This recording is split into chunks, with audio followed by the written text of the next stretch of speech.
freedom failed.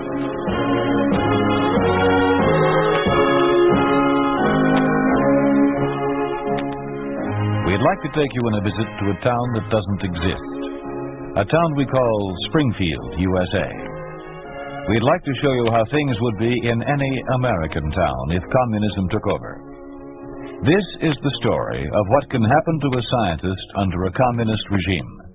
Pat McGeehan stars as Professor John Baker in The Lenin Prize.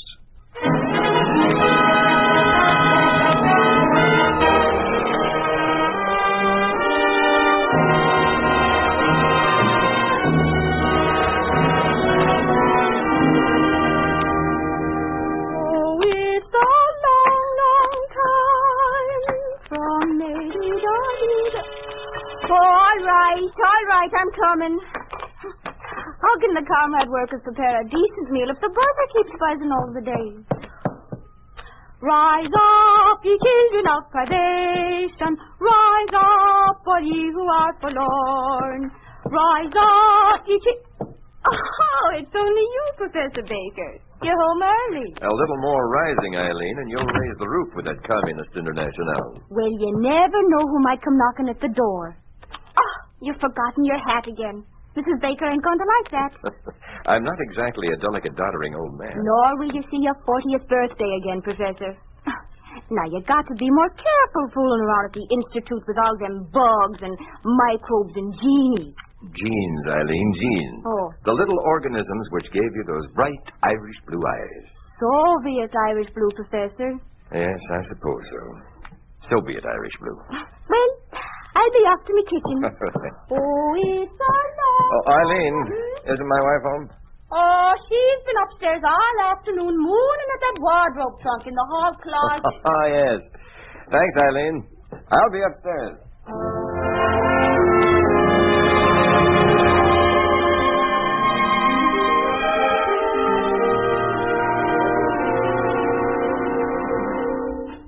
Mary. John, I'm so early. Were you expecting some other lover?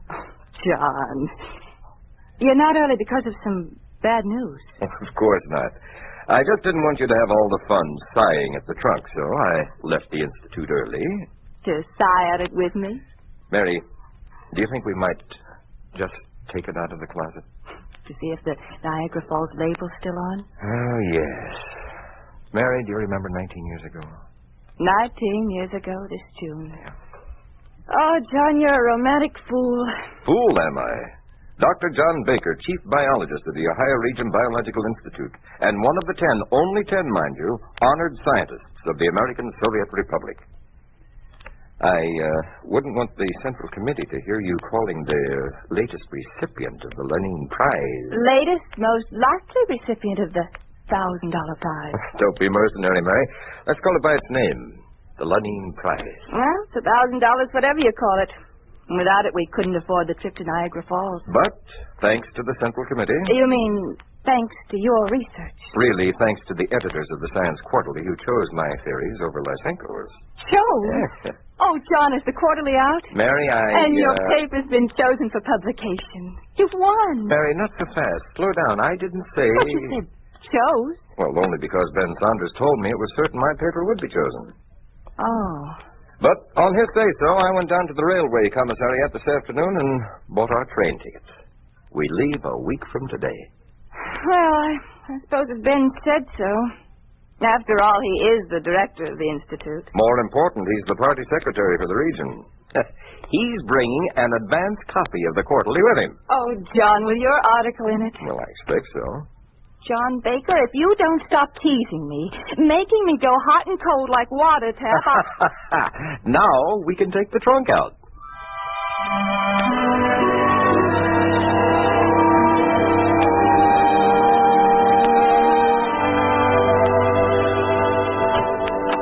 Good evening, Director Saunders. Good evening, Eileen. How's the comrade worker this evening? Oh, fine as the evening is bright, sir. And there's a bit of anticipation in the household tonight, I'm thinking. Oh? That you, Ben? Mm-hmm. Oh, glad you finally got here. Mary's been feeling a little worried, you know. Worried? Worried about what? She won't quite believe it about the prize until... Now, we'll soon fix that. Where is she? We've been waiting in the library for you. Oh, Ben, come on in. Did you bring the advance copy? Mary, your husband's been slandering you. Worried. I don't see a trace of it. You're looking lovelier than ever. John, you're a lucky man. Then you did bring the Science Quarterly with you. Oh, well, now, let's sit down, John. Well, you didn't you, Ben? The fact is, I didn't. Then I haven't... The prize. But you said the Central Hold Committee... on now, John. Mary, it's only a technical delay. Some of the research papers on genetics haven't been turned in for publication. Professor Miller's, I think, and one or two others. As soon as they are, the presses will roll. But my paper on heredity... Will be published without a doubt. And the choice between John's theories and Lysenko's. The prize, I mean. In the bag, Mary. In the bag, as they say. We thought we'd be on the train a week from tonight. You will, John, I promise you. If the Central Committee prefers John's theory to Lysenko's fiction. Now, Mary, there's something to be said for Lysenko's side. What? Why, for purely political reasons, it exalts the forces of environment. It completely denies heredity. And it brands as liars and counter-revolutionaries anyone who speaks up for Mendelian heredity. I wonder how Lysenko would explain, well, Eileen's blue eyes. How insane can a scientist be and still be called a scientist? Oh, John, Oh, please. come now, John. No one agrees with you more than I do, but don't let the Lysenkoists get under your skin. Well, I don't like this delay. Believe me, it's only that the Central Committee wants to consider all the research that's been done before they reveal it. Revealed? You mean the decision's been made already? Well, I didn't mean to let it slip out, but of course it's made. And in your favor, John, you'll be on that train next Friday with the Lenin Prize in your pocket.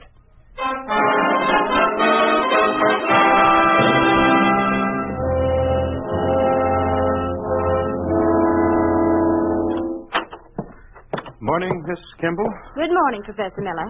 Dr. Goldschmidt was in looking for you. The Science Quarterly. It wasn't in my mailbox. Was it delivered here? No, Professor. No? Oh, what did you say about Dr. Goldschmidt? Well, he didn't get his either. That He was didn't why... either, eh? He said he'd be across the hall in the biology library. What's that? He said he'd Oh, be yes, across... yes, the biology library. I'll be right back, Miss Kimball.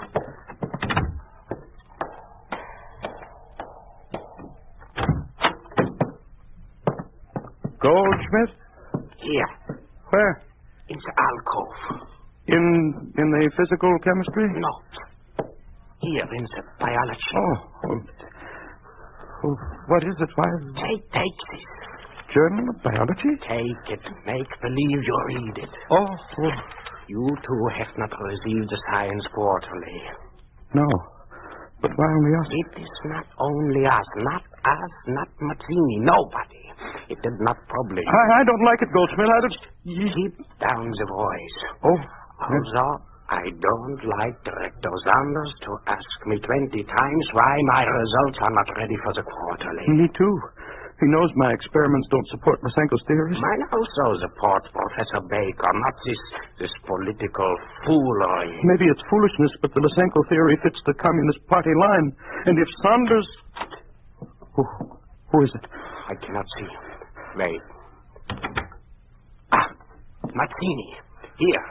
In the alcove in biology. And Miller, too. I just come from Director Saunders' office. Again, he asked me for my research paper for quarterly. Again, I tell him I am not finishing final form. Aren't you? Sure, but Saunders does not want results which support Baker's theory. What I don't get is, if Professor Baker submitted his paper for publication, what have we got to be afraid of? Did he? Or does Saunders only say it is To me, Baker has never said his research paper is given in. I never asked him. I didn't either. Then I will ask. And if he says yes, he did? Then Baker or no Baker, I will tell him he is a fool. No! I will tell him he digs his grave and helps to bury us too.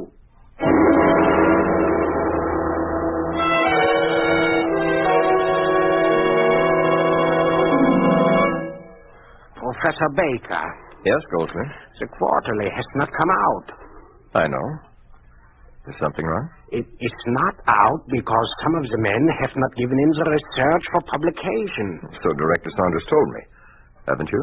Have you given in yours? Of course I have. But don't you see what you have done? Done? In opposing the theory favored by the Central Committee. Nonsense. The Central Committee wants discussion from both sides. This is what Director Saunders says? Yes. You believe him? Why, of course. You are crazy to stand up against them. And perhaps your own mental balance has been affected by your ordeal under Hitler. So you think my background makes me not to see clear, eh? Then ask your own American Professor Miller. Miller?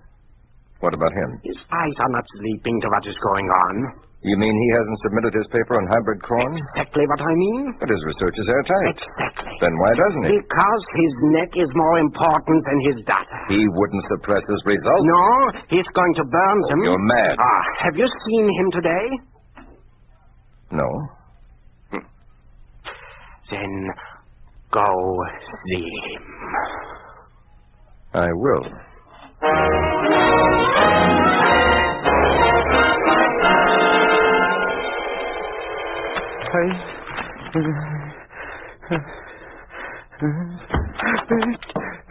Professor Baker. Put those papers down, Miller. Yes, sir? Blow out that match. Oh, yes, sir.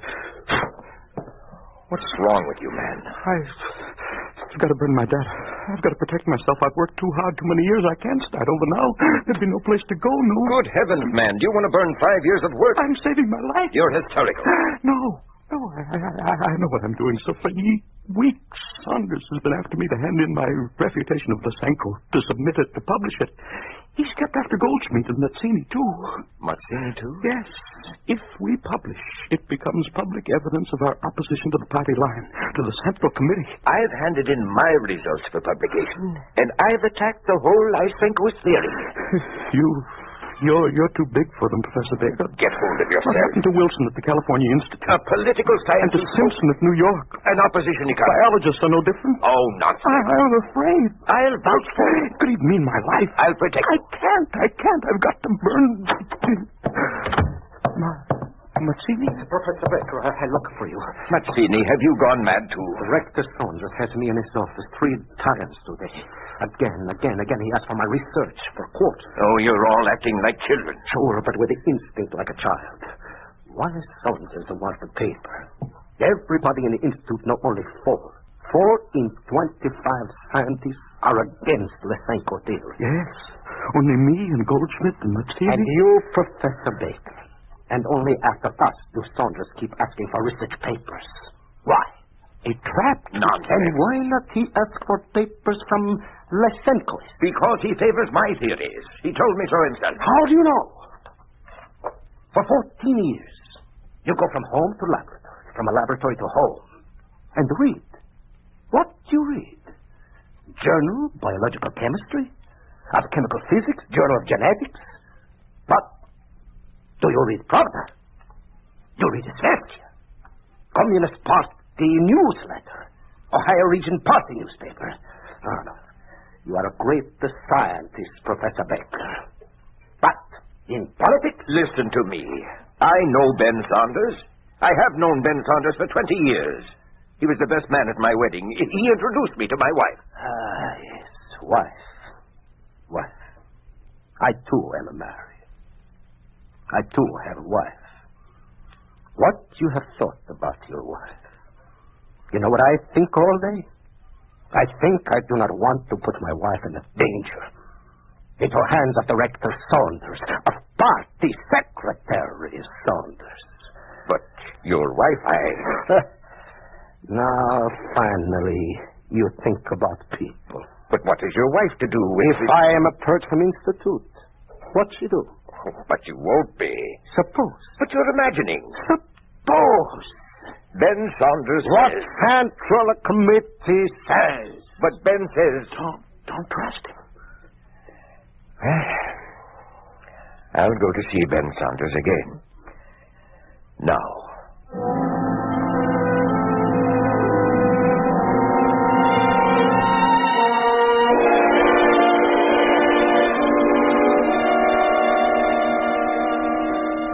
Are Are you busy, Ben? Hello, John.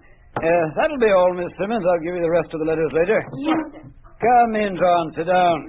You look a little disturbed. Yes, quite disturbed, Ben. You're not still worried about the prize money? No, but it has to do with the quarterly. I didn't know it, but a few men from my section are among those who have not yet submitted papers. 3 of them. Frankly, I've been pressing them. Your job, really, John.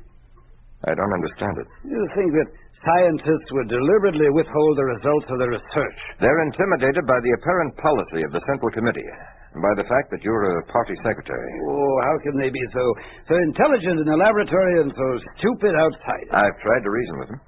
John, maybe if we work together, we could get them to be sensible and publish. Well, anything you say, Ben. All right.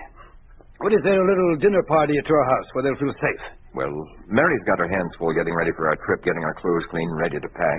Of course. Well, then, how about just a social evening? Maybe a bottle of wine. That should be fine.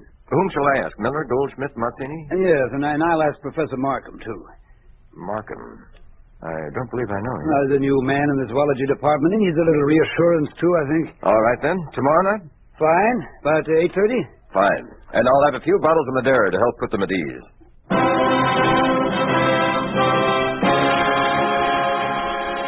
You are listening to The Lenin Prize, starring Pat McGeehan. A story of the way things could be if communism took over. A picture of what life would be like under a communist regime in an ordinary American town. A town we call Springfield, USA.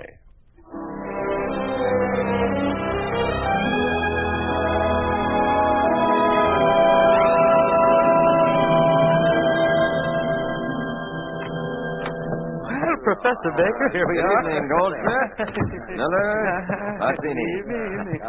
Go right into the library, gentlemen. Thank you very much. I'll get it, Eileen. It's Director Saunders here. Yes, he's in the library. He bought me a little present, traveling case. You'll find him in charge of the decanter.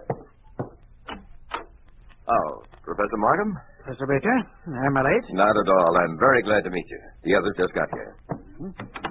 Is Director Saunders here? Oh, yes, he's here, too. Everyone's in the library. Come right.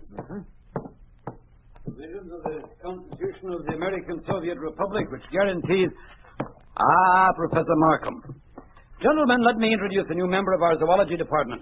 Professor Markham, Dr. Goldschmidt, Professors Miller and Mazzini. Pleasure, sir. Pleasure. Now, as I was saying, gentlemen, our Constitution guarantees in Article 124 perfect freedom of speech and freedom of press. Now, we mustn't let that provision lapse by default. Is it not Article 125, Director? Huh? Yes, Markham, quite right. It is Article 125. Pardon me, gentlemen. May I sell your glasses? I've been waiting. Enough, Professor. I will be drunk. Miller? Oh, certainly, sir, certainly. Thank you, Professor, but I never... Excellent color, John. Thank you. Gentlemen, let me suggest a toast. The second honeymoon of Professor John Baker and his wife. What is this? Yes, what's this about a honeymoon? Well, now, I don't think it's premature to say that I have every expectation of Professor Baker's winning the Lenin Prize for his paper on Mendelian heredity. It will appear in the coming issue of the Quarterly, and the prize money will nicely finance a trip to Niagara Falls. I drink a cold good. The Lenin Prize. Very good. Now, gentlemen, back to our Soviet Constitution and its relation to us. Now, we all know that there's many a slip twixt the cup and the lip between a constitutional provision and its everyday application. Director Saunders, may I... In a moment, Markham. In short, even in the Ohio Regional Committee of the party, one finds, thick heads which are hard to penetrate. Bear with me a moment, Professor Markham. There is a type of hard head, even in the party, which doesn't understand the right of criticism and self-criticism. Do you follow me, Goldschmidt? I understand you, Director, but But you thought that a party member, and especially a party secretary, mustn't even utter a whisper against the rumored position of the party central committee in Moscow. Well... Yes, I am surprised, too. Did not think you thought that. No, what I thought. I beg your pardon, Markham? I consider it unpatriotic and unworthy of a Soviet scientist to put forward any experimental conclusion which opposes what is desired by the Central Committee. Why, you surprised me, Markham. I hadn't thought this of you. Nor had I thought that our party secretary would voice sentiments which As the party secretary to a party member, I would appreciate a certain amount of civility. I consider both what you say and the conspiratorial manner in which you say it as highly questionable. Well, how close at hand and unexpectedly one sometimes finds the hard heads of which I spoke. Sit down, Markham. I'm leaving. I consider this meeting treasonable. Yes. Counter-revolutionary. Yes, counter-revolutionary. Ben, don't. Deserved it. Now you may go, Markham. You'll hear from me in the morning.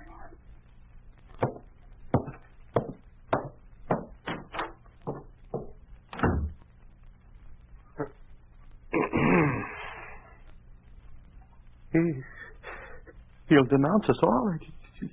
To whom? To me. I will take a little wine. I'm very sorry this happened, gentlemen, but you all certainly see now how wrongly you interpreted Director Saunders' intentions. With the director on our side, any fear is as foolish as... As foolish as Markham is stupid, as he will discover in the morning. And now, gentlemen, need I say more? May I expect all of you to turn in your papers either to me or Professor Baker within the next day or two? More wine, gentlemen?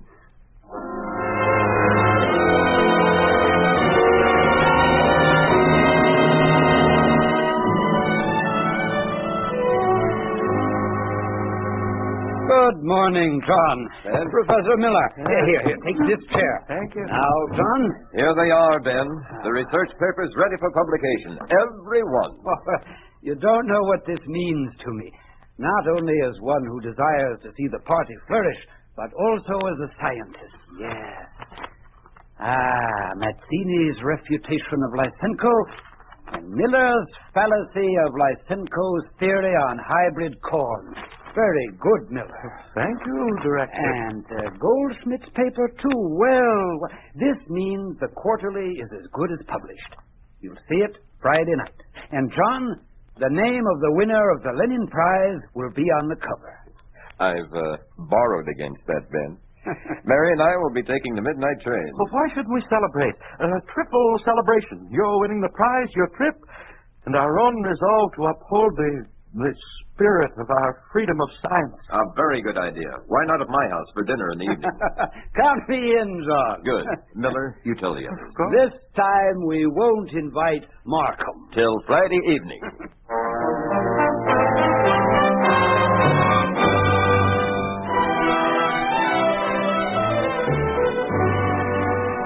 Eileen? Yes, Professor? Are we ready for dinner? I need only the mouths, Mr. Baker. I'll get it, Eileen. Hello. Professor Baker? Goldschmidt? I am not well. But you look fine today at the Institute. What's wrong? I cannot come. I am sick. Well, have you called the doctor? The doctor has already come to me. I'm sorry, Baker. But Goldschmidt... I am sick. Mary? Goldschmidt is sick. Oh? Well, what's wrong with him? He's not coming. Was it serious? Well, I don't know. He sounded very ill.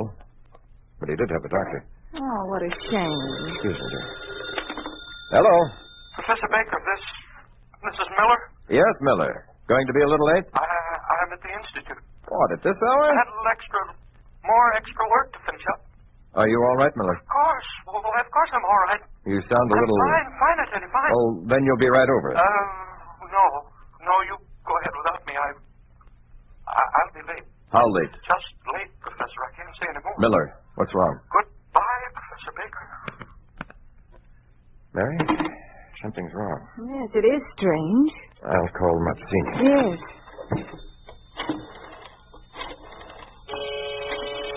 Oh, well, thank the Lord someone's come. Baker? Yes? Message from Professor Mazzini. Oh, I'll take it. I can't come tonight. Strange. Who are you? His You're phone's not a not regular ringing. messenger. I'm from the Institute.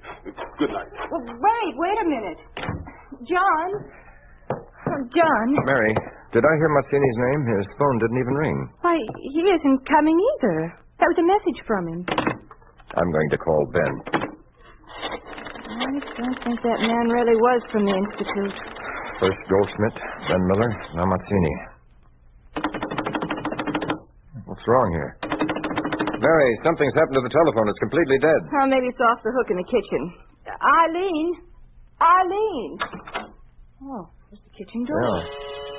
Well, that should be Ben at the front door. I'm glad he's finally come. I'll go see what happened to Eileen. Things seem suddenly to be so... Oh, Ben, I'm so glad to see you. I don't know what's going on here, but... John? Yes? John, she isn't there. Oh, Ben, it's you, thank goodness. Now, Mary, calm yourself. These things, There's a strange man at the back door. A man? A man like the one that brought the message from Professor Mazzini. Ben, no one is coming. What does it mean?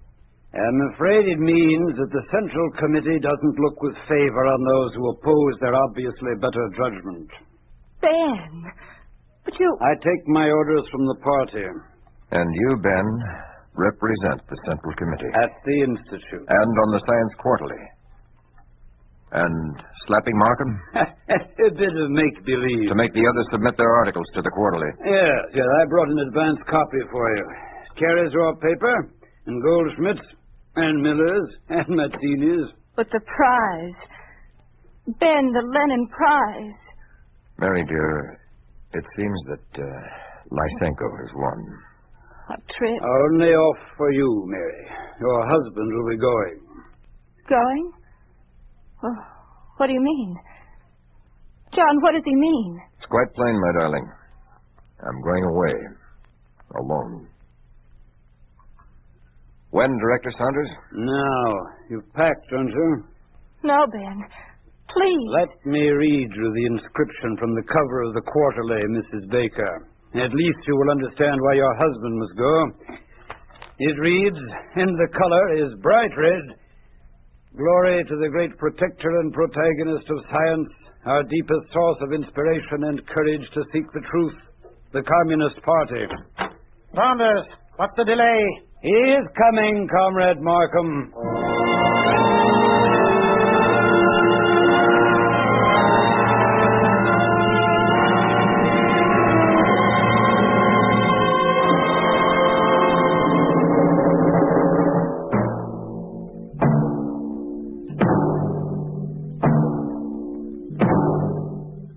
You have just heard a story of what happens to free scientists under the heel of communism.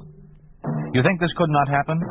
It did happen to Professor N.I. Vavilov, the famed Russian biologist who was arrested and deported to the Siberian Arctic. Why? Merely because he publicly disagreed with a theory of biology favored by the Soviet government. Professor Vavilov died in the deportation center of Magadan on the shore of the Bering Sea.